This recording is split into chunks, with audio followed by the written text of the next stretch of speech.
Xi Jinping rarely leaves China these days. That is exactly why his trip to North Korea matters.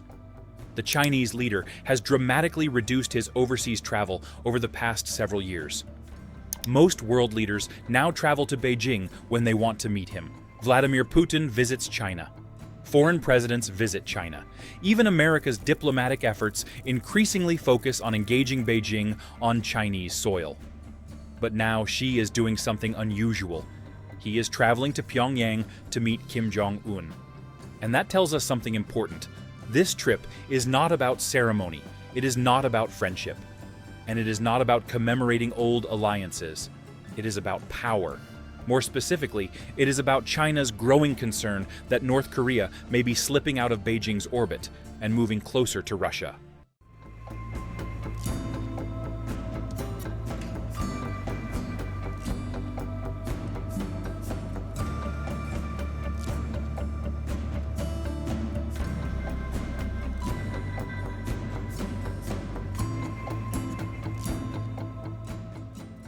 For decades, China occupied a unique position in North Korea's survival.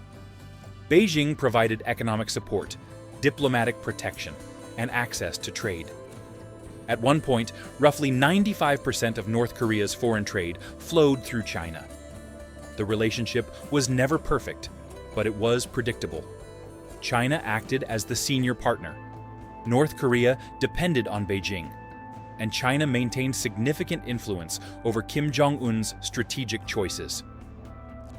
That balance is now changing. Russia's invasion of Ukraine in 2022 created an opportunity that transformed North Korea's geopolitical value almost overnight. As Russia's war consumed enormous quantities of ammunition and military equipment, Moscow began looking for alternative suppliers. North Korea stepped forward. Since then, North Korea has reportedly supplied artillery shells, rockets, ballistic missiles, and even troops to support Russia's war effort. In return, Pyongyang appears to have received something even more valuable than cash: access to Russian military technology, advanced components, and expertise that North Korea previously struggled to obtain. And that is where China's concerns begin.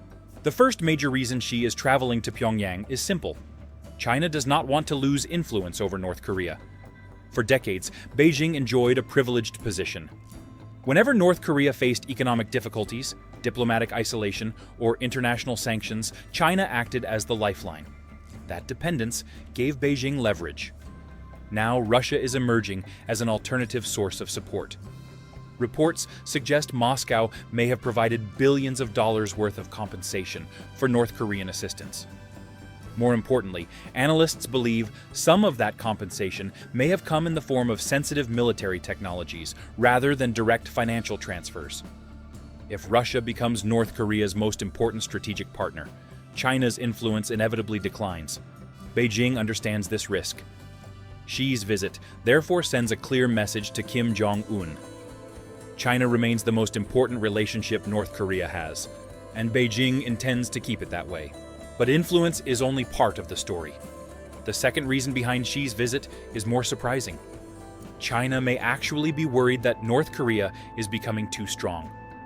At first glance, that sounds strange. After all, China and North Korea share a mutual defense treaty. They often cooperate diplomatically.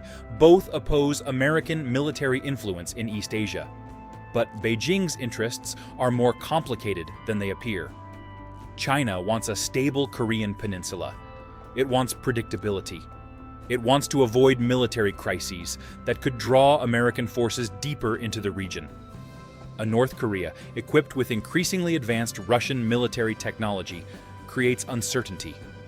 If Russia helps improve North Korea's missile programs, submarine capabilities, satellite systems, or nuclear infrastructure, Pyongyang could become more confident and more aggressive. That does not necessarily benefit China. Beijing has historically been careful about military assistance to North Korea, precisely because it does not want to create a neighbor that becomes difficult to control. Recent developments likely reinforce those concerns. North Korea has already conducted multiple missile launches this year. It recently unveiled a new AI-assisted tactical cruise missile. State media also showcased facilities connected to expanded nuclear material production. Taken together, these developments suggest North Korea's military capabilities continue to grow. For Beijing, that creates a dilemma. China wants North Korea strong enough to survive, but not strong enough to become unpredictable. The third reason this trip matters is that Xi is responding to a rapidly changing security environment across East Asia. The region is becoming more polarized. The United States continues strengthening security cooperation with Japan and South Korea. Military exercises have expanded. Intelligence sharing has increased. Missile defense cooperation continues to deepen. Meanwhile, discussions surrounding potential military logistics agreements between Tokyo and Seoul are advancing. From Beijing's perspective, these developments represent part of a broader effort to contain Chinese influence. China therefore sees North Korea as an important strategic buffer. A stable relationship with Pyongyang helps Beijing maintain leverage on the Korean peninsula and complicates American regional planning. At the same time, Xi may also be trying to prevent future surprises. There is increasing speculation about potential diplomatic initiatives involving North Korea, including the possibility of renewed engagement with Donald Trump should future negotiations with Kim Jong Un emerge. China does not want to be excluded from any major diplomatic developments involving the Korean peninsula. By visiting Pyongyang personally, Xi ensures Beijing remains central to future discussions. This is particularly important because China's broader geopolitical position depends on maintaining influence across multiple fronts simultaneously. Ukraine, Taiwan, the South China Sea, North Korea, and U.S. China competition are no longer isolated issues. They increasingly overlap. Every shift in one area affects calculations elsewhere. That is why Xi's decision to travel matters more than the meeting itself. The symbolism is powerful. China's leader is effectively signaling that North Korea has become important enough to warrant personal intervention. The implications extend far beyond Pyongyang. For North Korea, the visit strengthens Kim Jong Un's position by demonstrating that both Russia and China are actively competing for influence. For Russia, the meeting serves as a reminder that Moscow does not have exclusive access to Pyongyang, despite growing military cooperation.